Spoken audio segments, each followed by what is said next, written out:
We'll then look at some applications of.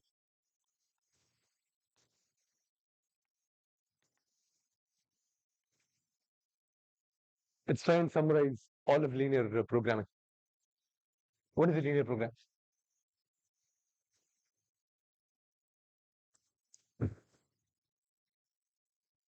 Standard form. What is it? So you're trying to minimize. Yes. What are the constraints?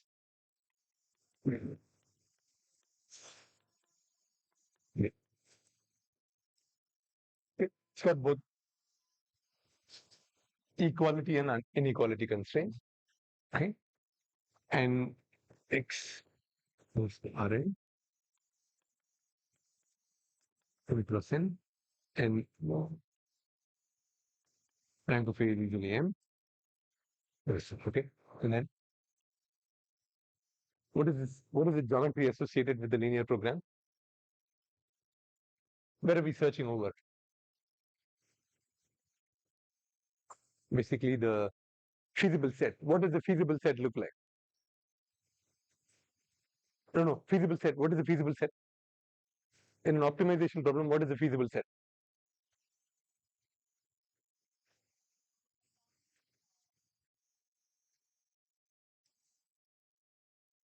If it's an unconstrained optimization problem in Rn, what is the feasible set? All of Rn, no? But if you've got constraints like this, then the feasible set is smaller. It's a subset of Rn. So in a linear program, what is the geometry of the feasible set? It's what? No. It's a polyhedron, no? Feasible set is a polyhedron. Okay. And where does the minimum or extremum occurs where? Occurs, well, extremum, let's say, includes at least one vertex, because you could have an edge that is a solution, you could have a face that is a solution.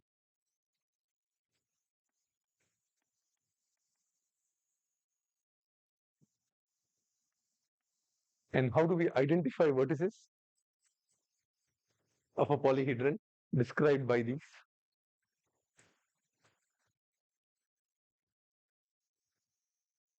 Well, if you have,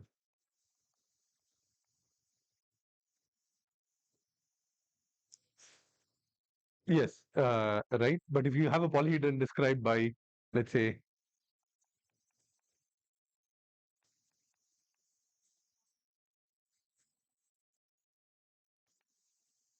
see, you have a vertex when two constraints are active, right? So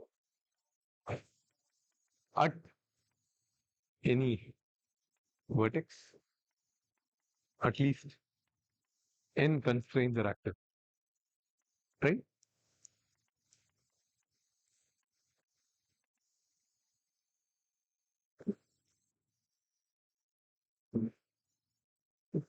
And algebraically, any vertex corresponds to solution. And if the basic solution satisfies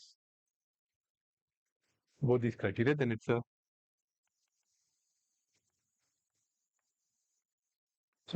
And why are basic solutions important?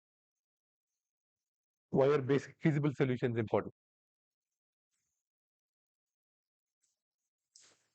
Well, if the basic feasible solutions correspond to the vertices, it's important because the solution is one. I mean, the solution to this problem is always a basic feasible solution, right? So the solution comes from here.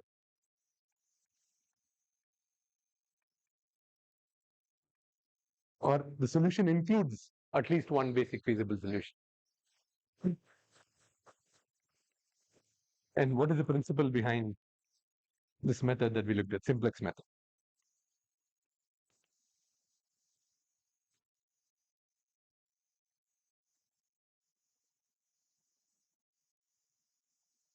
how are we searching for the optimal solution in the simplex method? Adjacent. Yes, so you start from a vertex and then you're simply jumping from one vertex to another. You're always jumping to an adjacent vertex so that C transpose X is always reducing if it's a minimization problem, right? So you're simply jumping from one vertex to another, lowering C transpose X. And this, if you don't have degeneracy, if the basic feasible solutions are not degenerate, then finite number of steps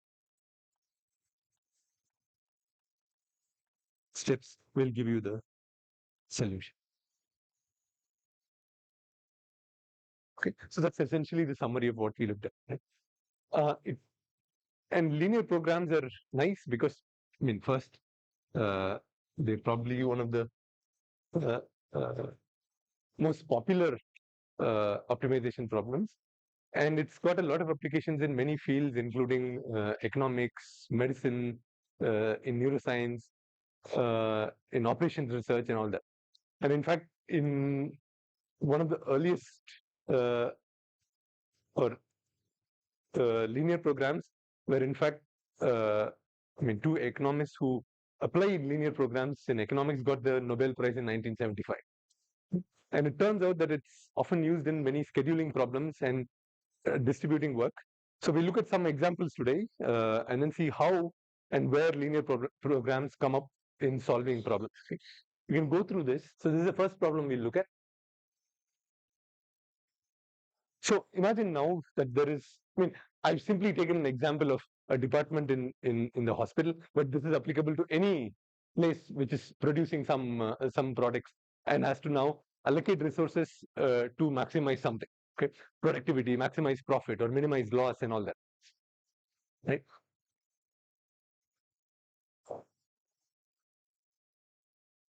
Okay, right. Okay, let's assume that there is a prosthetics and orthotics department and they produce three products. Okay, A4 knee brace and the wrist splint. Okay, and this is all they do. For now, let's assume that's all they do. And of course, every product that you want to make involves some resources. Let's assume here in this case there are three resources that they use. Basically, some metal, some plastic, and of course labor. Somebody has to sit and make all this. So let's say these are the three resources, uh, three main resources that are used uh, uh, in making these three products. And each of these, the ankle foot orthosis, knee brace, or the wrist splint, will require some amount of each of these resources. For example, and that's what I've listed here. Let's say the ankle foot, let's say this product one, ankle foot orthosis, requires, let's say, 2 units of metal, 4 units of plastic, and 4 units of labor. Some units, okay? Knee brace requires 4, 3, 5, and wrist splint requires 1, 2, and 2. Okay. And let's say we always have a finite amount of resources. We have some amount of metal, some amount of plastic. Let's say these are resources that the company buys every week, or the department buys every week, and every week, let's say they purchase, let's say 20 units of metal, 30 units of plastic, and 20, that's a typo, 25 units of labor, which basically is that's the money they have for paying for their stuff. Now the question is, okay, they have these set of resources.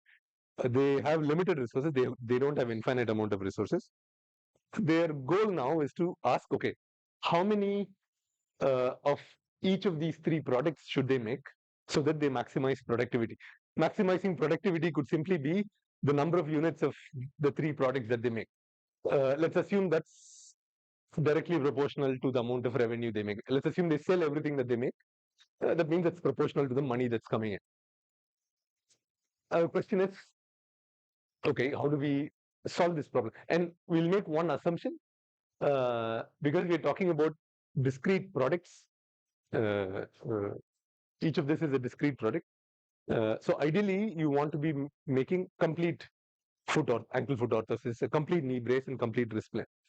But the problems that we've looked at so far are all real numbers, right? So if we were to pose this as an optimization and solve it, assuming that the unknowns are real numbers, the answer might be you make 3.5 ankle foot orthosis, which might not make sense. But for the sake of the problem, we'll assume that it's okay. If we did want to really only solve for integer solutions, then there is another approach. So there is integer linear programming, where uh, uh, your unknowns are now are forced to be integers. So you're essentially searching only over um, the space of integers. But we won't worry about that. For the sake of simplicity, we'll assume that fractional amounts of products are allowed. That means I might make 3.25 ankle foot orthosis. That means 3 full ankle foot orthosis and then quarter of a finished A4, something like that. Now, so the way we can, so it turns out this is, in fact, this can be posed as a linear program. What we want to know are these three numbers, x1, x2, x3, and these are essentially how much or how many A4, knee brace, and wrist splints do you make. This is amount of A4, amount of paper, amount of wrist splint. And what we want to maximize is the productivity. Okay? Productivity simply is this. With the resources that I have, I want to see how can I maximize the amount of friction. And this I want to maximize. That's my criteria. What are the constraints? Well, the constraints are I only have 20 units of metal, 30 units of plastic, and 25 units of labor. How are they related to these?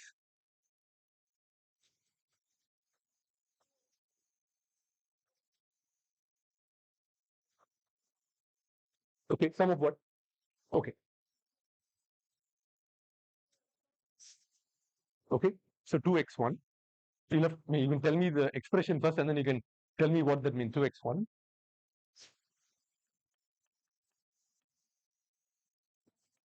plus less than or equal to 20, is it? Okay. What does this mean?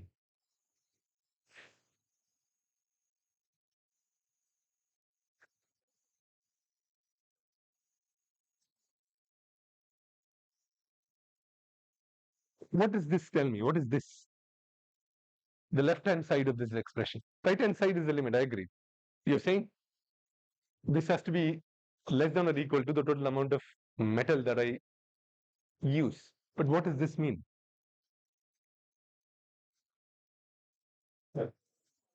Sorry, what is it? Composition of metal in what?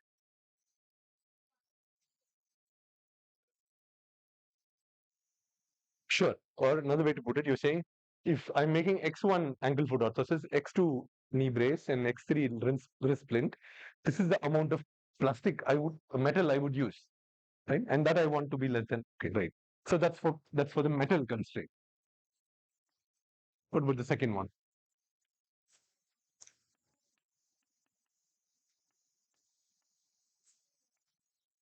What is it? 2. This is for, okay.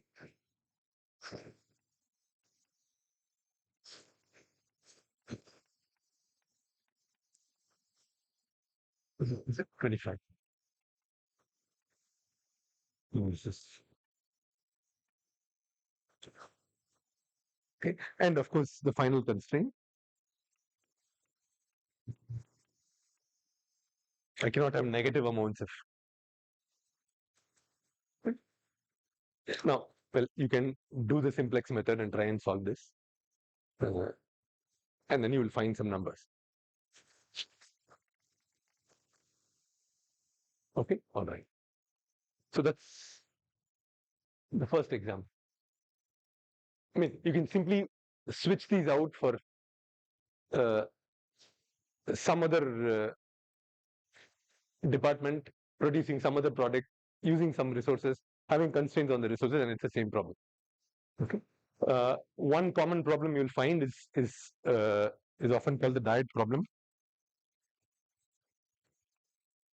where we have a set of food items, each of which has some nutritional content, and you want to maximize the nutritional content given that you only have so much cereal, so much rice, so much dal, so much milk, and then it's essentially the same idea.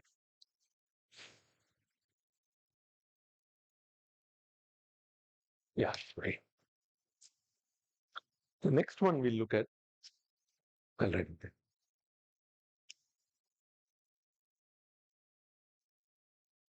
Are there any questions about this? No. Okay.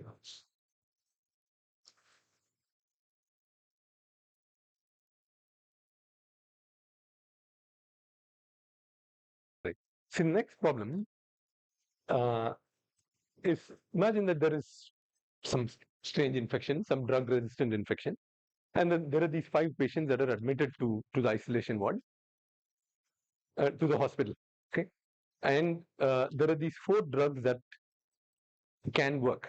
Okay, and let's assume that these drugs are the way the drugs work is very patient dependent, based on your physiology,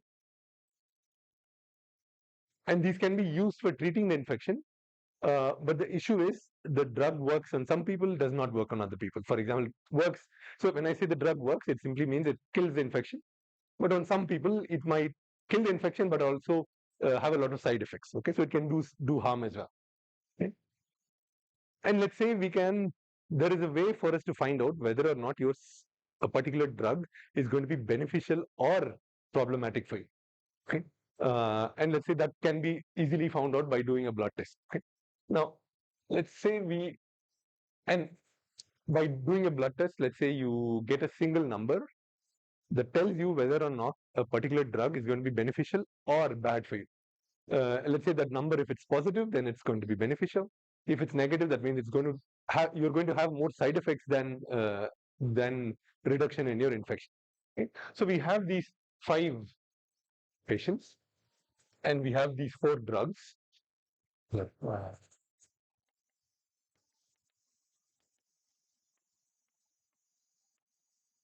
4 drugs. Okay, and again, we have some limited supply. We don't have all the drugs that we can use, and there is a vector mu set of positive entries, 4 numbers, which that's the maximum amount of drug you have, the 4 types of drugs you have. Okay, now the question is, okay, you have these 5 patients, this is all the drug you can use, and let's assume that we know this matrix B that tells you how beneficial a particular drug is going to be for a particular patient.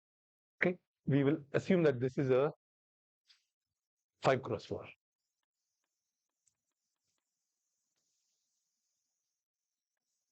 Okay, 5 rows, 4 columns. Okay, and this number tells you the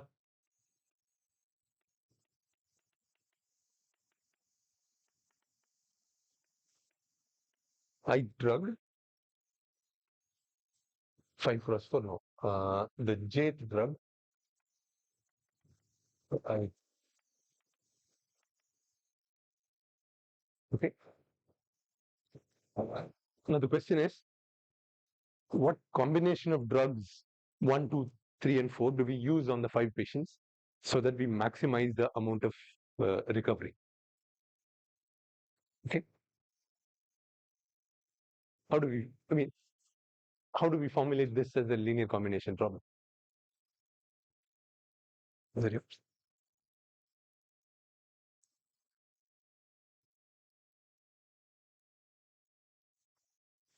I mean, what do we have to find out?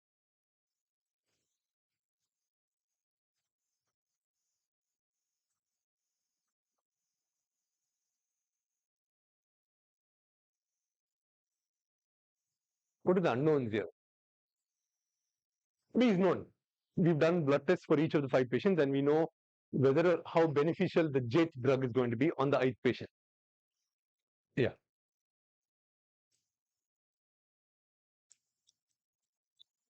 What are the unknowns? Let's start there, right? No, no, BIJ is known. Do you understand the question? Do you understand what BIJ is? Let's say you guys are the 5 patients. For each one of you, I know if I give you drug 1, I know whether or not you're going to benefit or have side effects. If I give you drug 2, so that's this. You will see you're the first patient. If this is positive, I know drug 1 is going to be beneficial for you. If the next one is negative, that means that's not going to be beneficial for you. 3 is and similarly 3 and 4. And then for row 2, it's somebody else. Sure. Okay. How many do we have? How many? Is it 4? Is it 5? How many unknowns do we have?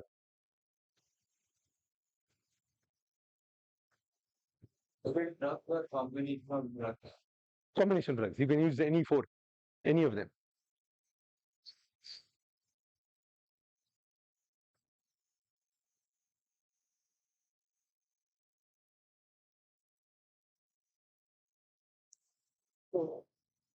There are only 4. There are 5 patients, right? For each of them, you can decide. It need not be, right? Because drug 1 might work for you, might not work for me. This is what I mean? No. For example, the thing could be like this.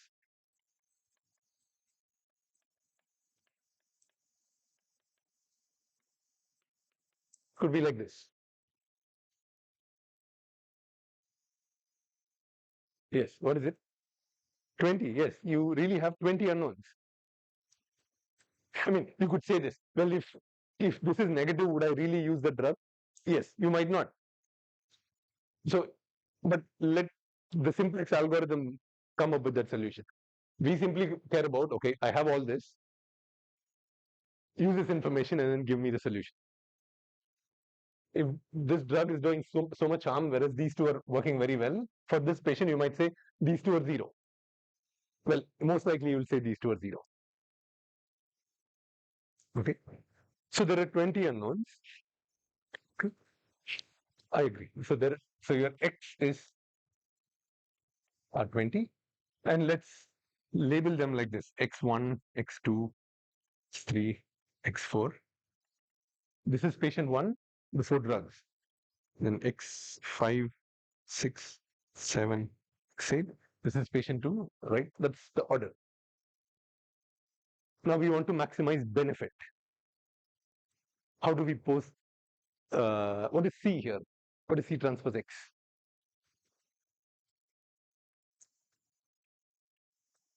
1,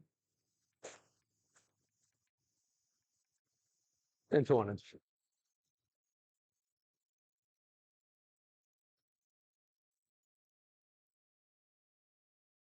What is objective function?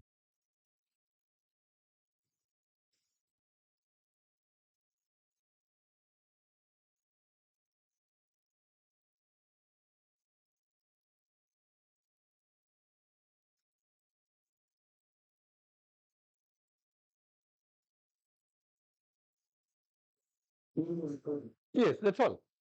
For patient 1, you take the inner product of this with this. That's the benefit. If you administer these these are the amounts of drugs that you give. If you administer at this quantity, at this much quantity of each of the 4 drugs, the benefits you're likely to get, or you will get, would be essentially the inner product of this row and these 4. Okay. All right. So how do we pose it? So what we're trying to do is, well, what is C then?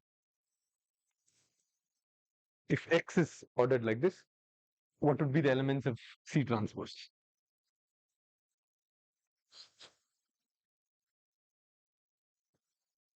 Yeah, okay. Let's say this is B1 tilde transpose.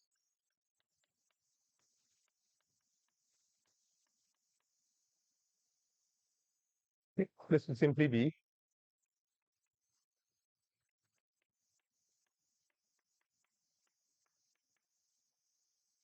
and if I multiply by x, the first 4 correspond to patient 1. Those get multiplied by these 4.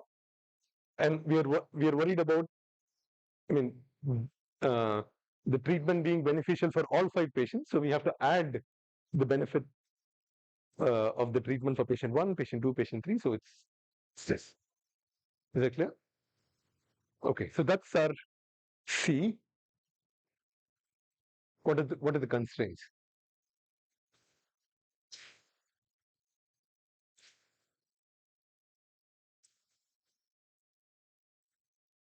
Well, constraints are easy, no? But you still have to express them properly. Yeah.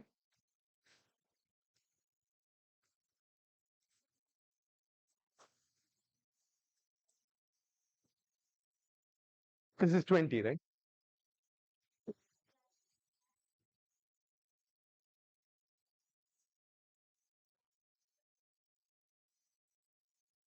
This one? Hey, okay. See, just because I've expressed it in the form of a matrix, don't confuse it with A. See, in the last one, we also had a table earlier. There was a table here as well. But this had nothing to do with A.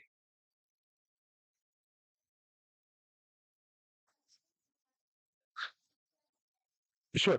In this particular case, in this problem, these in fact had something to do with A. Okay. But not here.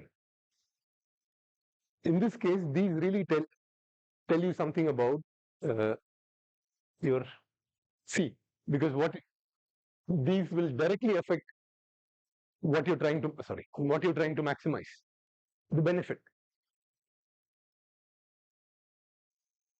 Okay. Yeah. So you can't take a blind approach saying if I see a matrix that's going to be A. So that won't work.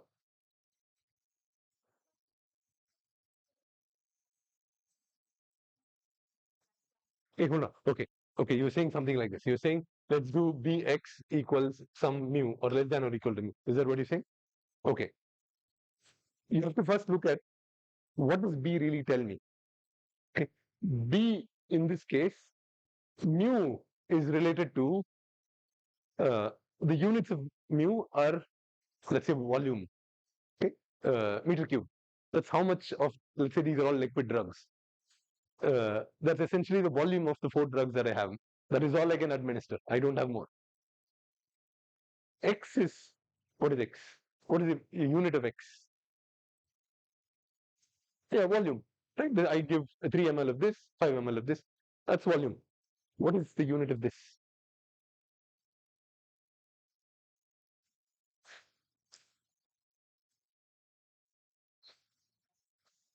Oh, no. So when I say what is the unit of this, I'm asking what is the unit of any one of these numbers. Sure. Okay. Why do you say it does not have a unit? Yes, good. But it does have a unit. I agree. Benefit does not have a unit, right? But when you say one, no, one for what? Is it if I give 10 ml, if I give 100 ml, or do I give 10 liters? So usually this is one, no unit per unit volume. Okay, so it does have a unit. It's volume inverse. Okay, so if you multiply these two, you get something without a unit. This is benefit, whereas this is volume. So you can't write it like this. I mean, first of all, you can't write it like this. This is a 20 cross 1 vector. This is a 5 cross 4 matrix. Uh, and if you, this is in units of per volume, this is volume. Okay. So again, so it depends on the problem. Okay, and you'll have to look at the problem and see what does this tell me, and is this related to my objective function or is it related to my constraints? And then based on that, you use those numbers. Okay. So now what about the constraints? So this is again maximize C transpose X. Summation of what? Not all of them. Yes. Yeah. Subject to. Is it X2 or X5? Why is it X5? X5.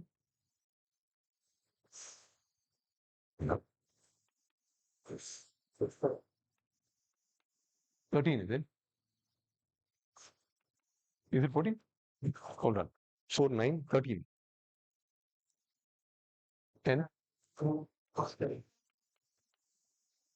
Okay, this is 4 cross 1. The first element tells me that's the amount of drug 1 I have. And this one would be X.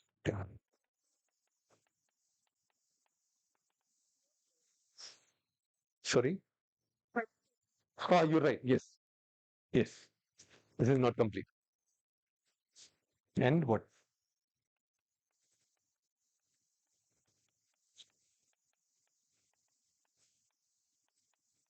And so, and then again, all of these have to be positive.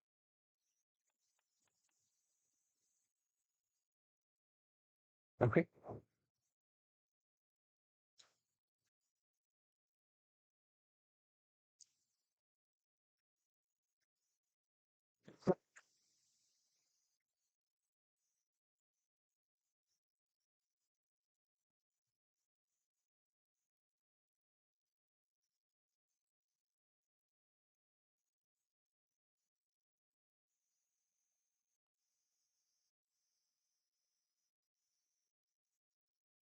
Okay. Are those clear?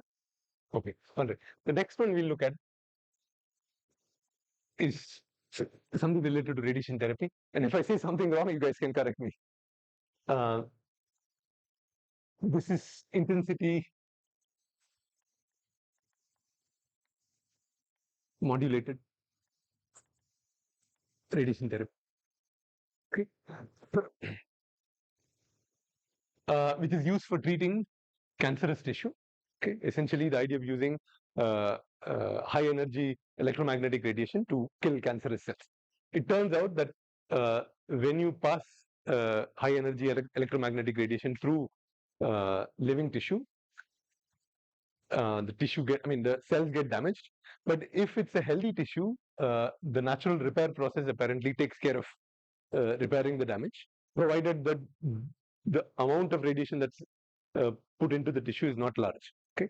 Whereas in cancer tissue, it looks like when you induce, if you have radiation-induced damage, the repair process is not that good. So it's essentially ends up killing the cell. Okay. So if you have, let's say this is the body, there are different types of tissue. Okay, imagine this is a cross section of somebody's body, maybe one slice of the CT of somebody's body. And then let's say you have tissue. Yeah. And let's assume see, this is your cancerous tissue. And you've got other tissue that is surrounding your cancerous tissue. Now, the question is, okay, because we know that cancerous tissue can be killed with high energy electromagnetic radiation, can we come up with a way to shoot electromagnetic radiation through the body so that we selectively uh, uh, destroy the cancerous tissue? Okay? Now, if you had a simple, well, this is a complicated geometry. If you had somebody who had a simple geometry like this, right? That's their body, and this is the cancerous tissue. Okay. And of course, you cannot go inside the body. You have to shoot electromagnetic radiation from outside. Well, one thing you could do is you say, okay, I get a big linear accelerator that can generate these electromagnetic radiations, and I simply irradiate the person with electromagnetic radiation like this, which says sufficient magnitude, and that means this will get irradiated by the amount that I want to irradiate it by, and then if I do that, this will get killed.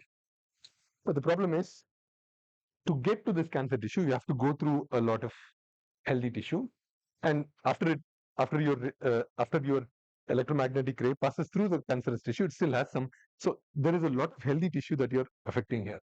Okay, and this is kind of a very silly approach because we know that the cancer is only uh, occupies only this region. It does not make sense for me to irradiate these regions.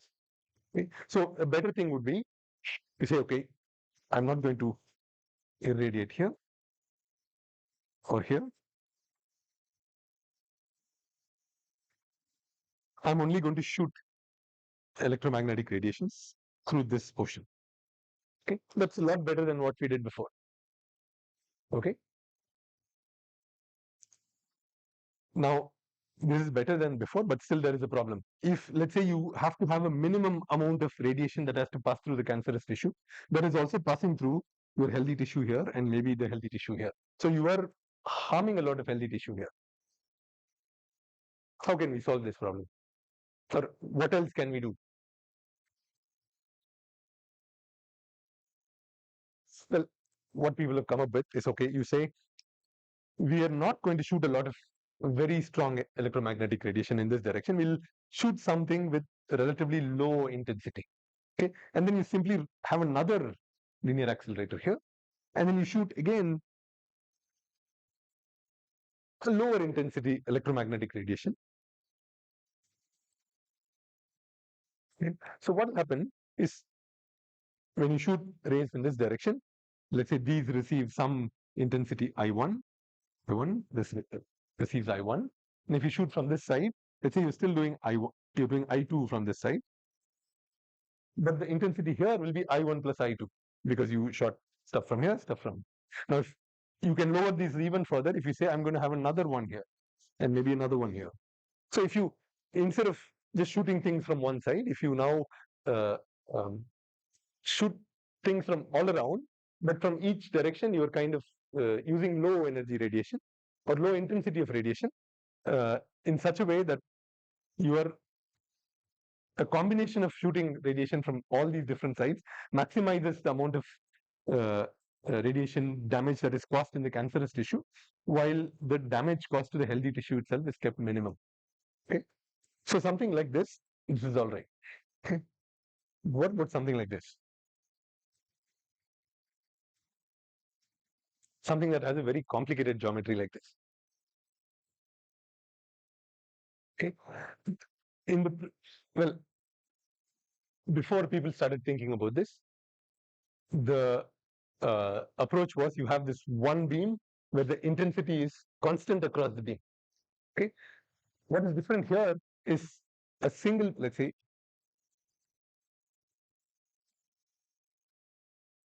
a single beam is split into essentially smaller beams. Okay, and assume that you can choose the intensity of each of these beams as well. So you don't just have one constant intensity across these different beamlets, you can modify the intensities. Right? Now imagine you can rotate this and again change the intensity of the beamlets that you have. So one approach would be, let's assume, so you don't want to touch this. So what you would do is you'd keep the intensity of these fairly low because you don't want to damage this. But when you're in this direction, because you have this gap through which you can actually pass high intensity radiation, here the beamlets would have a relatively higher intensity so that you are now capturing this part of the cancerous tissue. Okay? And similarly, you rotate it around, and then depending on which areas you want to avoid or not, or which areas you can actually have a high intensity in, you essentially decide on the intensity of these beamlets at these different orientations. Okay? That's essentially the problem. Okay?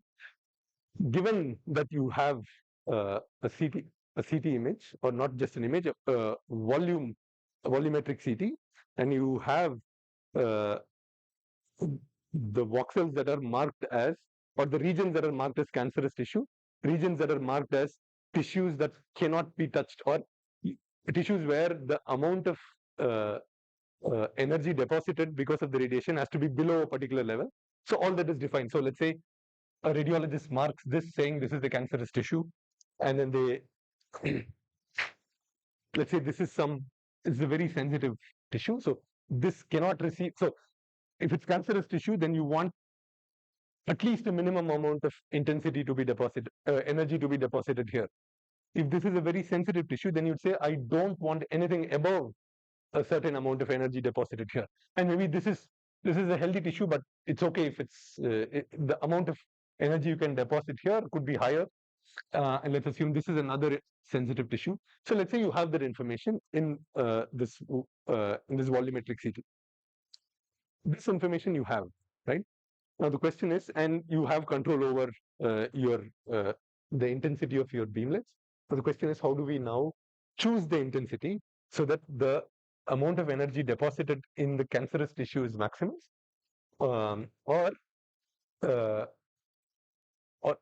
the amount of energy that is deposited in these different regions uh, is so in the cancer tissue it has to be above a certain level, in other tissues it has to be below a certain level, and overall you want to minimize the amount of energy deposited in the healthy tissue. Okay, so that's the problem. Okay, let's see how you could use linear programming to solve this. Okay, is that a fair description? Okay, good. Okay. I've not made any major mistakes. Okay, let's take a simple example like this. Okay, let's say we'll take a simple image, a single cross section, but I mean, in the real problem, this would be a volume. I'll just number these.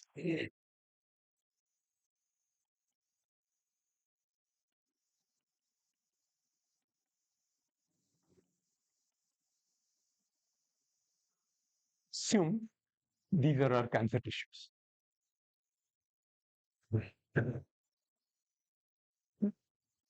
And A is, let's say A is a very sensitive region that you don't want uh, uh, irradiated too much. And then B is some other tissue. Okay. And let's assume we only have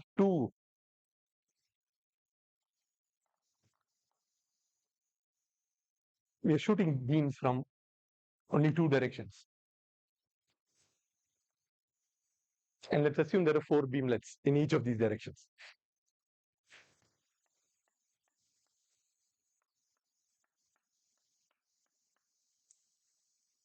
Okay. And our goal is to choose the intensity of each of these beamlets. Okay. And let's call the intensity x1, x2, 3, 4, 6, 7, 8. So this we got from the CT, and the radiologist has marked the regions of interest.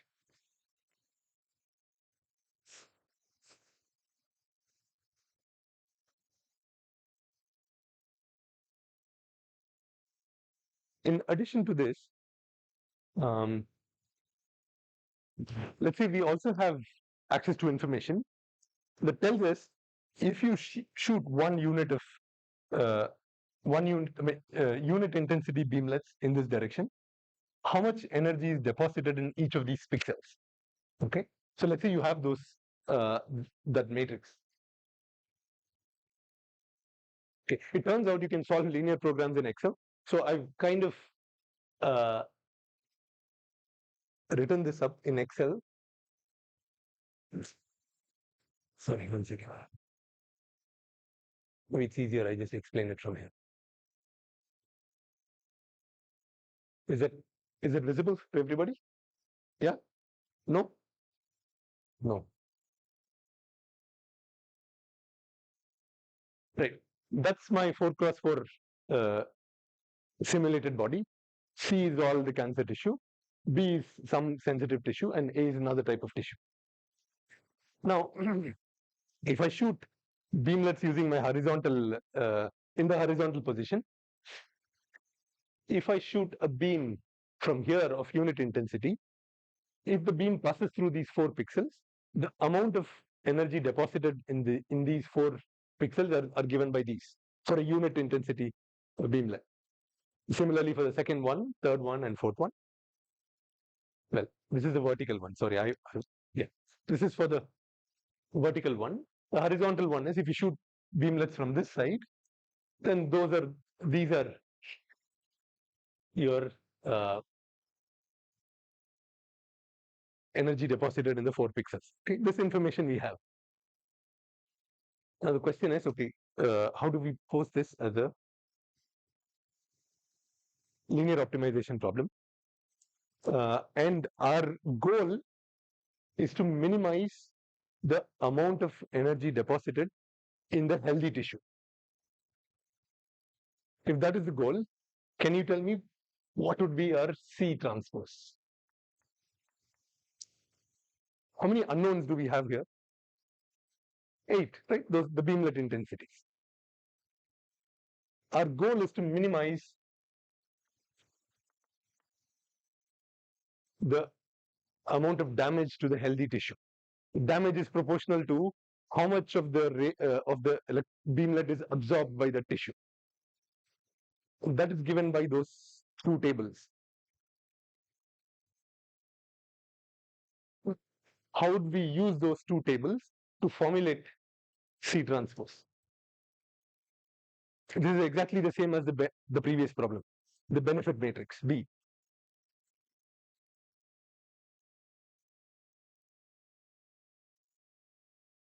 In the previous case, there were 5 patients, 4 drugs, so it is 5 by 4. Here there are 8 beamlets and 16 pixels. And this, so I can essentially write that as 8 cross.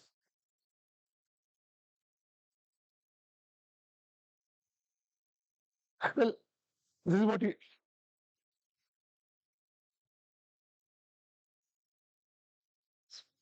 So that's right. Yeah, exactly. There are only 2 rays that will affect any 1 pixel, right? Now, so how would you use that information to come up with this, where your goal is to minimize the amount of damage done to healthy tissue?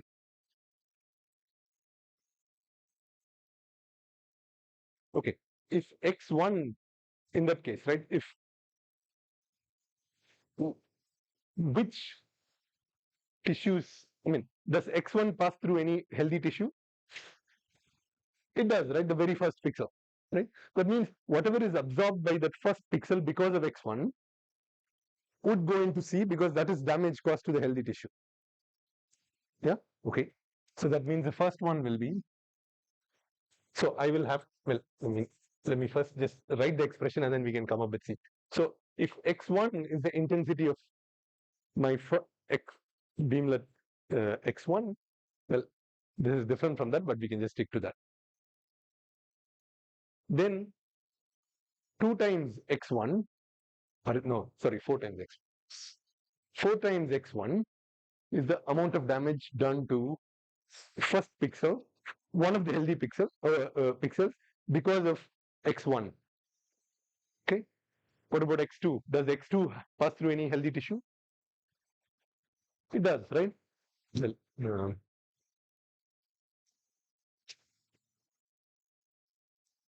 it passes through B, no? X2 passes through B. Let me just make sure both of them match so that it's easier.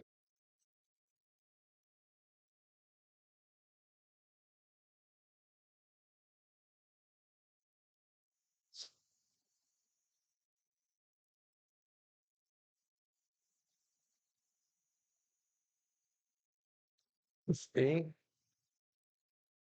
A, A, A,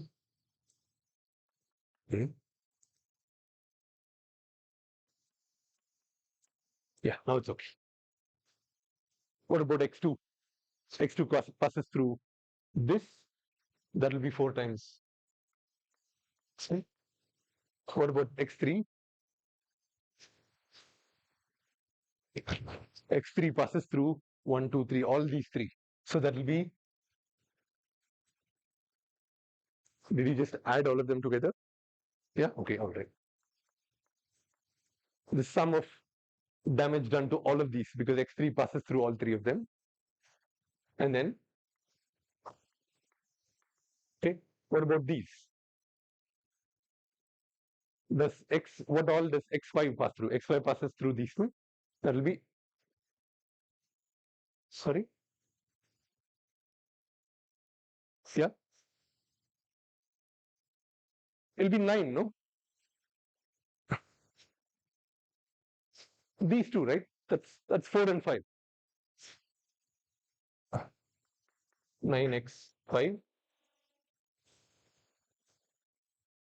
14, yes. X 6. Sorry, 9.5 is it? X. That's all. And we want to minimize this. You can derive what is C from here. Okay. Because things was sure. Yes, we'll come to that. Okay. This is only the objective function. We've not talked about the constraints. So his question is, shouldn't we consider any damage done to B to weight the damage done to B more than the damage done to A, because B is more sensitive. B is, let's say, brain tissue, we don't want to touch it. Okay, that's just your objective function. Now,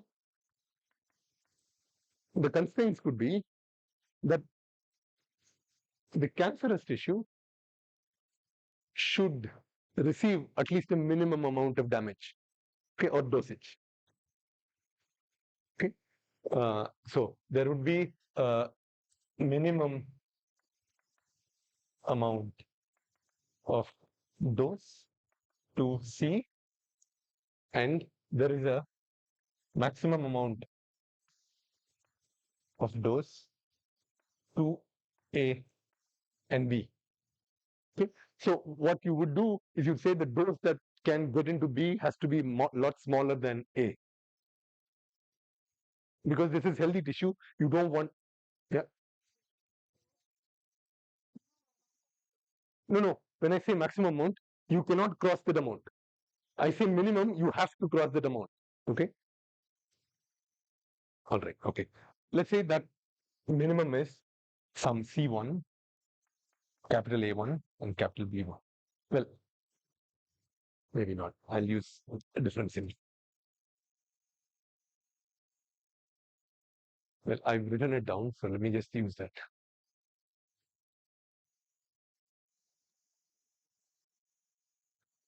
Right. Okay.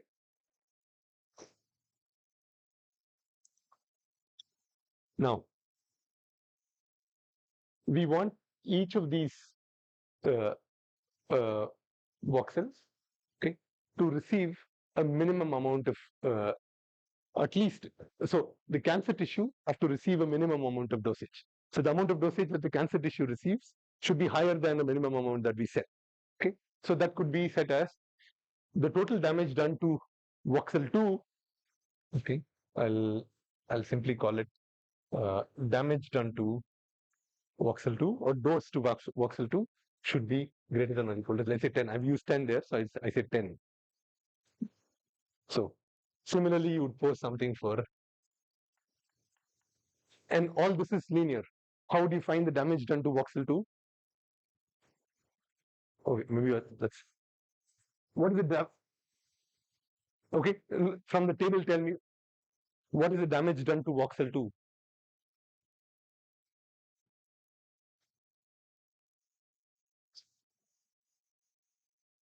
Well, voxel 2 is only, I mean, the amount of dose is controlled by x2 and x8. So those are the only two terms that will appear. So what will be the dose received at voxel 2? Yeah. Yeah. Vertical 3.5, yes.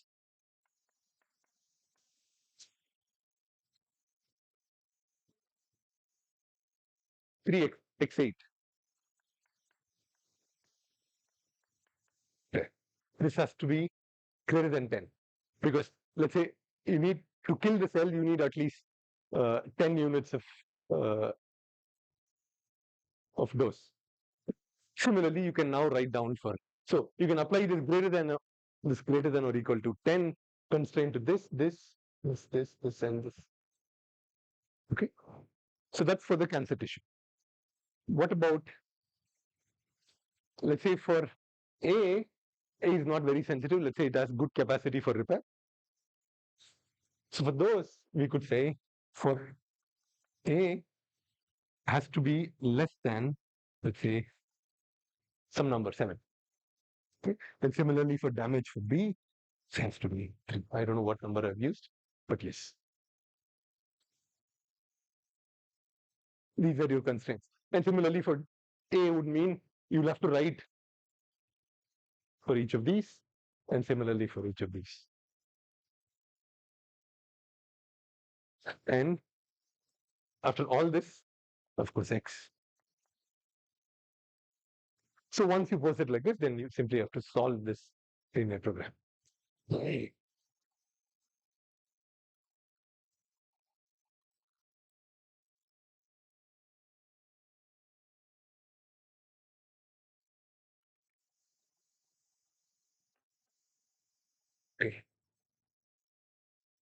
Now, if you, so once you pose it like this, I mean, I'll share this with you. You guys can then take a look.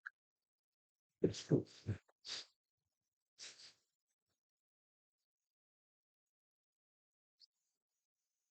is what you're solving for.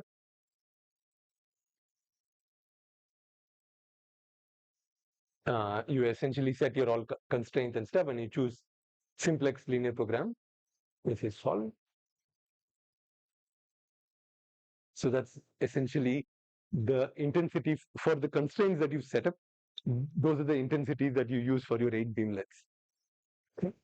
And so the total dose received by your healthy tissue is about sum of dose received by all of them is about 44.9.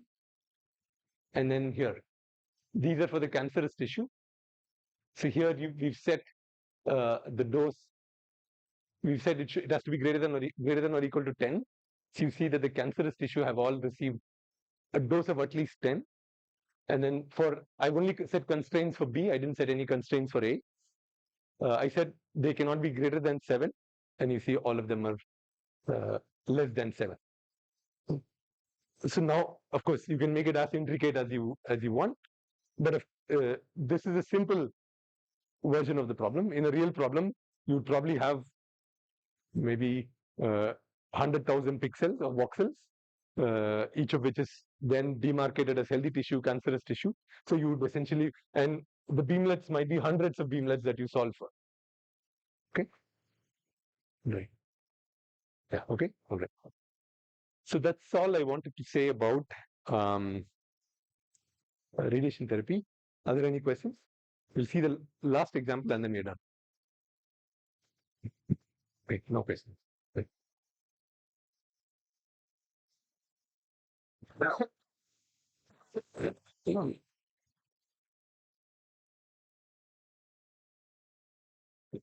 The last example is related to neuromuscular conditions.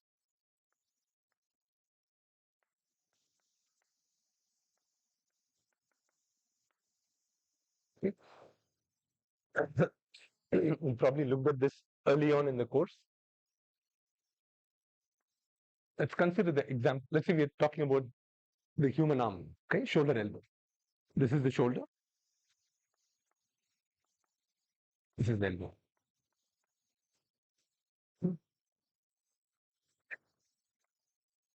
So this is the origin of this two-dimensional space. Y. This is theta 1. This is theta 2. Let's say the length of this is L.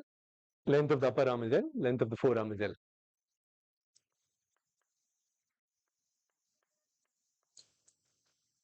For any shoulder angle and any elbow angle, the hand essentially is at some location in space. What is the expression of xe in terms of theta 1 and theta 2? Okay, I'll write it down. You don't have to worry. So this is okay. C1 simply means cos theta 1, and C12 means cos theta 1 plus theta 2. And YE will simply be L S1 plus L S12. You can verify this later.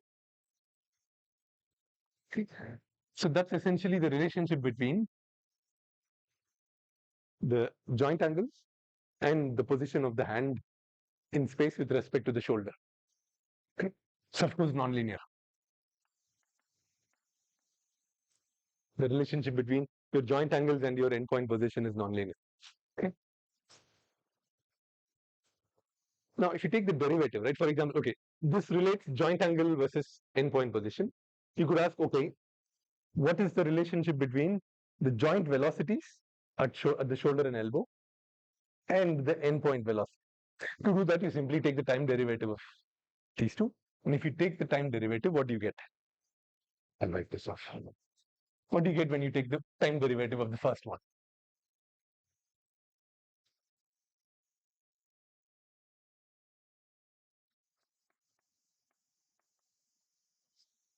Well, L is fixed. The only thing that's changing is the angle. So this will be minus L1, but theta 1 dot plus minus L1 2 theta 1 dot plus theta 2 dot. Okay. If you simplify this, you'll get, or if you group terms containing theta 1 dot and terms containing theta 2 dot, you'll get something like this: L S1 minus L S12 theta 1 dot minus L S12 theta 2 dot. Similarly, what will you get?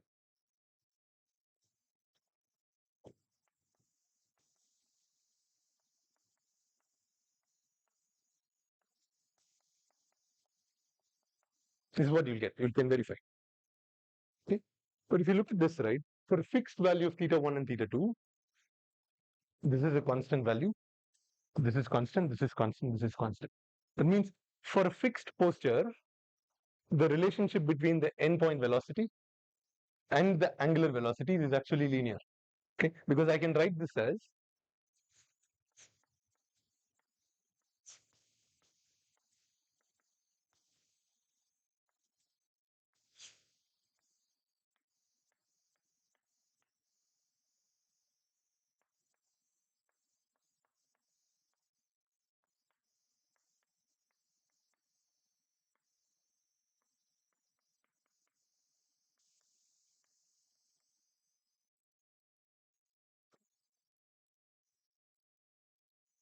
okay, and this matrix that relates the joint velocities to the endpoint velocity is called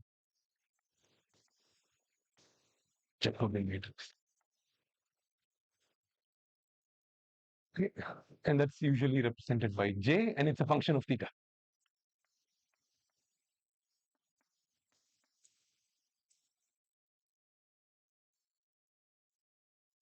For a fixed value of theta, this is a fixed matrix. So for any fixed value of theta, these two are linearly related.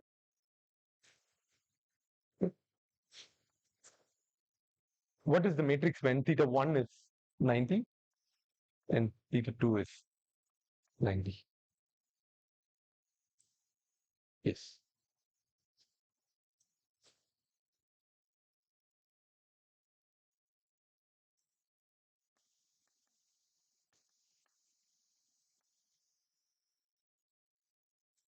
Well, what does the arm look like when theta 1 is 90 and theta 2 is 90?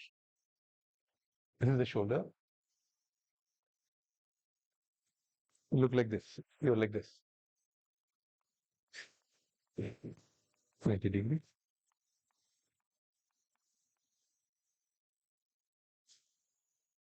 What do you get? You can tell me what the matrix is.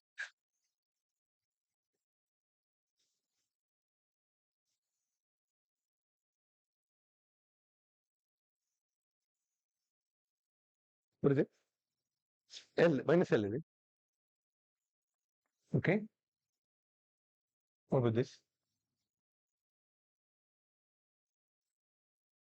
No. Minus L. No, this will be 180. 90 plus 90. That's your Jacobian matrix. So it turns out, in addition to relating the velocities, the Jacobian matrix also relates uh, endpoint force and the joint torques. Right? For example, let's say my hand is in contact with some surface, Now, if I contract my shoulder and my elbow muscles, then I'm going to be applying a force against the wall. Okay, so you could ask, let's say this is pressing against the wall. You can ask, if I apply a torque tau 1 here, and the torque tau 2 here, what will be the force that is acting, or what is the force I can apply on this wall? Okay, it turns out the Jacobian matrix also relates the torques with the endpoint force. Okay, the relationship is essentially this: the torque is simply, I suppose, where tau is simply your shoulder torque and your elbow torque, and FEP is comma x, essentially the two components of the force along the x-axis and the y-axis. This is FEP x, EP y. Okay, the Jacobian transpose relates these two.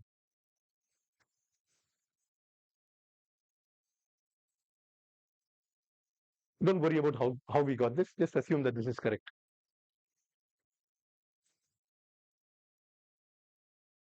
Okay. Now, I could ask, okay, I want to apply a specific force on the wall. I could ask you, how much torque should I apply at the shoulder? How much torque should I apply at the elbow? Okay, let's assume that I want to apply a force in the horizontal direction.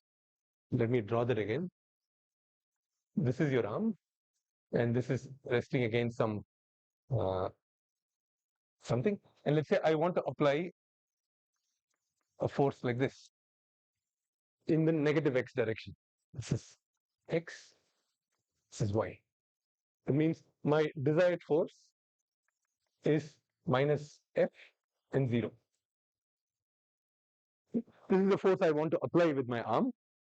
With this expression, provided j is not singular, you should be able to find out the torque, right? Well, that will simply be, so if I want to apply this force, then the torque that I need to apply, hey, hold on, I might have done a mistake.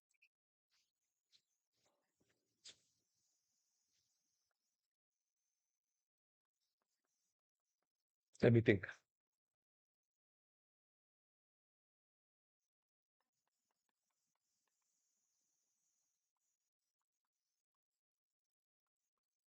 Yeah, this is correct. So this was the transposition. No, that is correct. Hold on. What did I do?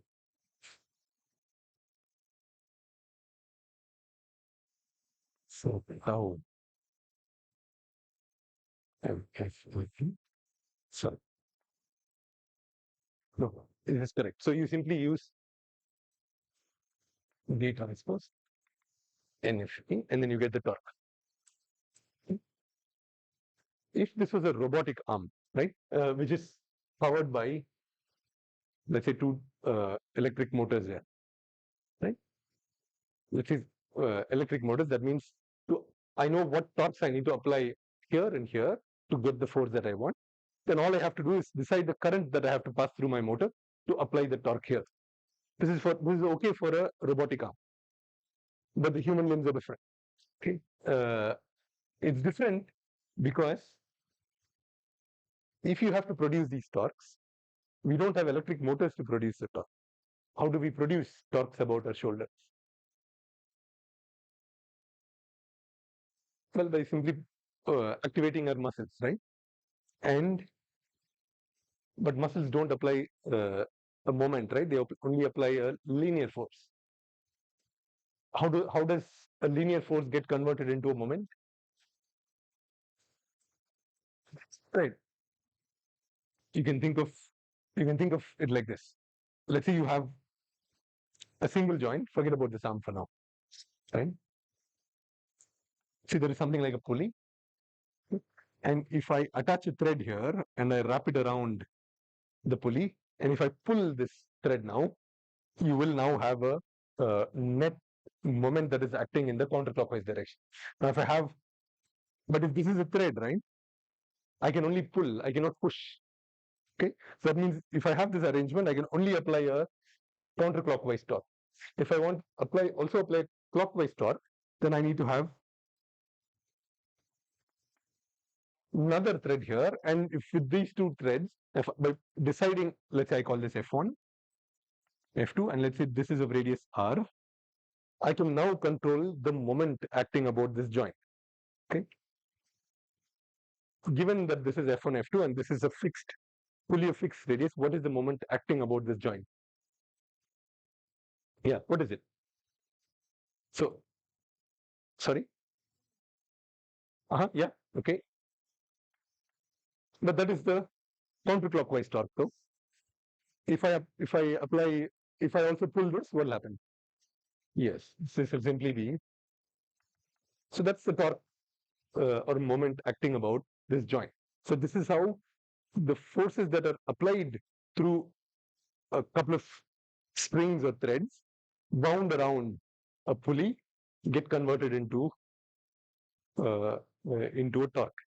Okay, this is no different from how our muscles act. Okay, we don't have a pulley, but what we do have is you have a joint, the muscle comes in, and the tendon gets attached like this, and this is essentially your momentum. This is essentially your virtual pulley. Okay, and when this pulls, the force is acting on your limb to again do a counterclockwise torque here. If you have another muscle that's coming out like this, and if you activate this, then you the moment in the other direction. Right? So what we have now, right? We know to apply this force. We know this is the torque that we need to apply. But what we have is we can't apply this torque directly. This torque has to be generated by a set of muscles. Okay, let's assume that there are these.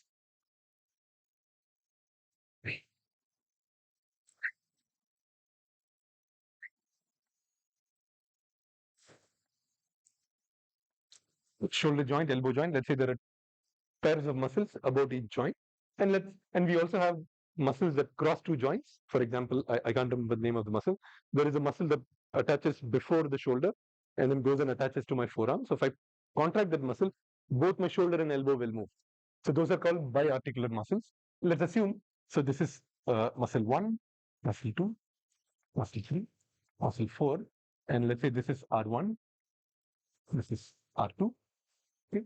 Let's say we have a fifth muscle.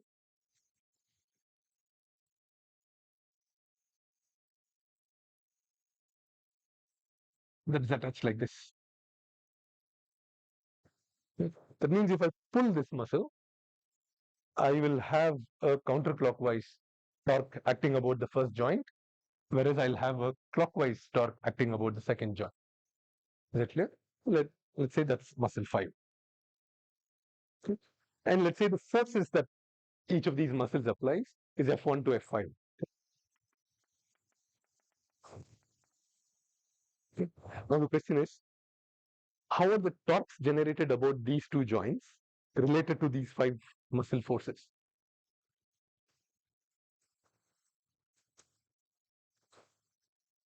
Well, one thing is clear. We have to go from a 5-dimensional space to a 2-dimensional space. 2 torques, but 5 muscles. So you know for sure now there is a 2 cross 5 matrix that's involved. Okay. What is the 2 cross 5 matrix?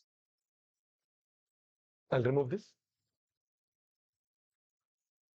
It'll anyway be on the video. So yeah. What is the 2 cross 5 matrix that relates tau to this vector F? I'll call it Fm, or muscle force.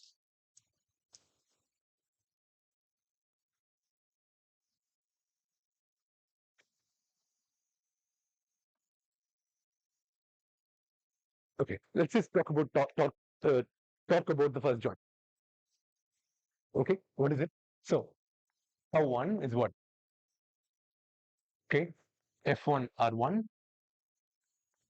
F2 R2, F5 R1 R1. Why is it R2? Yes,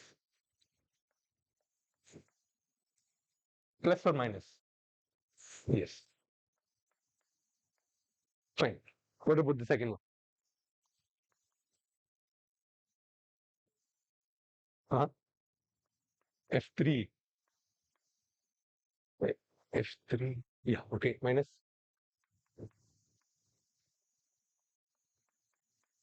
R. See, you can make this problem more complicated by saying, okay, this muscle has a momentum R1, this muscle has a momentum R2. So you can change all that. But for simplicity, I've kept it as R1 and R2. So what is the matrix now that relates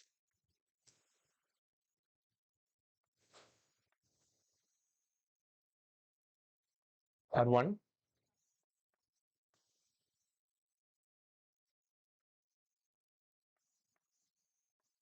Okay,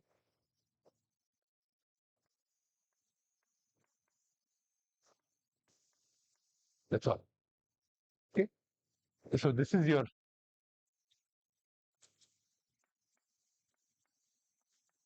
muscle force. This is your joint torque. Force and muscle are related by a momentum, and this is simply your momentum matrix. And in fact, here, because I've used this pulley, the momentum is always constant. But imagine if you had a limb like this, and you had a muscle that came and attached here, like this, right? If I change this angle, right, this angle changes. If that angle changes, the effective momentum changes.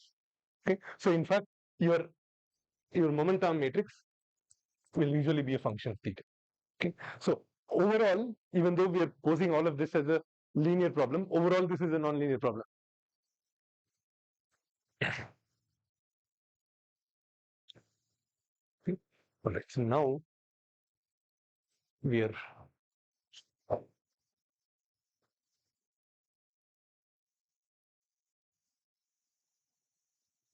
okay. Now we come back to the original. The original problem was to be able to apply a force in a particular direction that we want. Okay, we knew what the torques had should be. Now we have a relationship between muscle activation, forces applied by the muscles, and the joint torque. So we now simply move that there. So now we have R. I won't write theta because theta is fixed in this case. Fn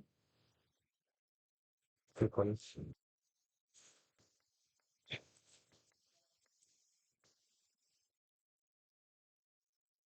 okay.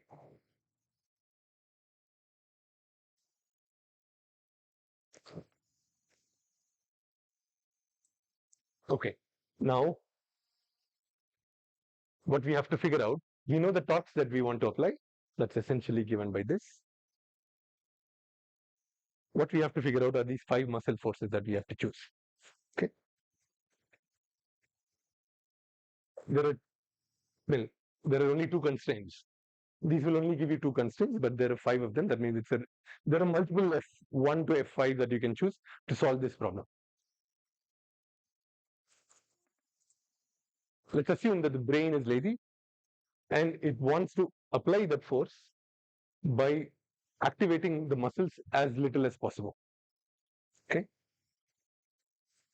And that is our let's say that is the optimization criteria that the brain uses. Okay. How would you pose it as what would be the objective function if that is the optimization criteria? And let's assume the amount of energy consumed is directly proportional to the force that you apply from each muscle. So what could be a objective function for the brain to minimize, to choose these forces to apply that force?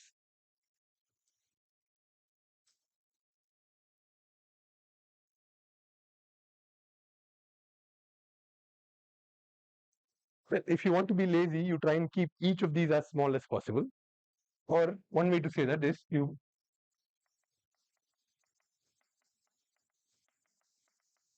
minimize this. Okay.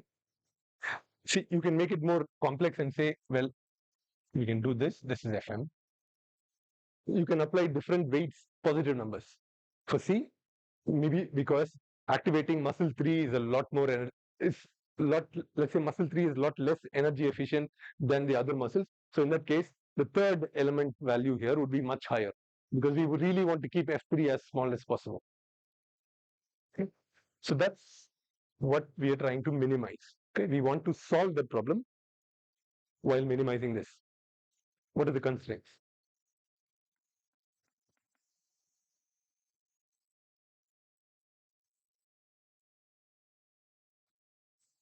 Yeah,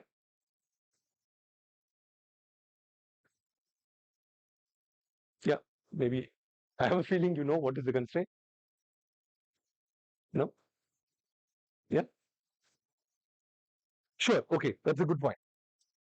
Each muscle can only produce so much force, right? You cannot demand more force than that. So let's say we say Fm has to be less than or equal to Fm max. Each of this is a positive number. The force that you command from each of these muscles is upper bound by this. And because each of these muscles can only pull, so how would you?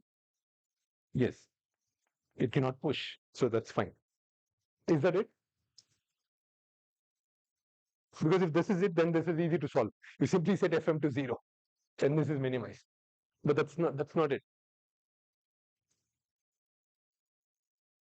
Well, there is a task you have to do, right? You have to accomplish the task. That is the task.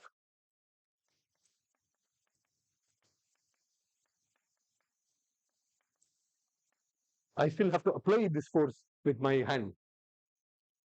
This is this is the task you want to do. That means I have to apply this FEP with my hand, and my muscle forces have to be upper bound by this, and they all have to be positive. And I want to activate the muscles in such a way that this is minimized. Okay? So this is in fact a variable.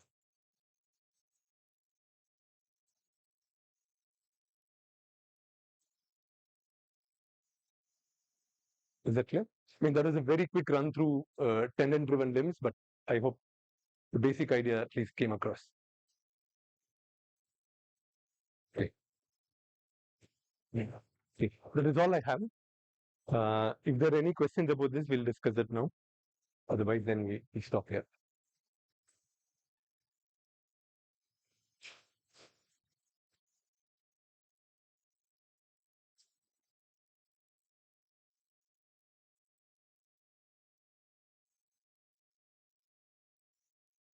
No? Okay. All right. So then we'll meet on Friday. If you have any questions about the material so far from the start, we can discuss that on Friday, including the assignments. And then the final exam is next Friday. Yeah? Okay. All right. Okay. All right. Thank you.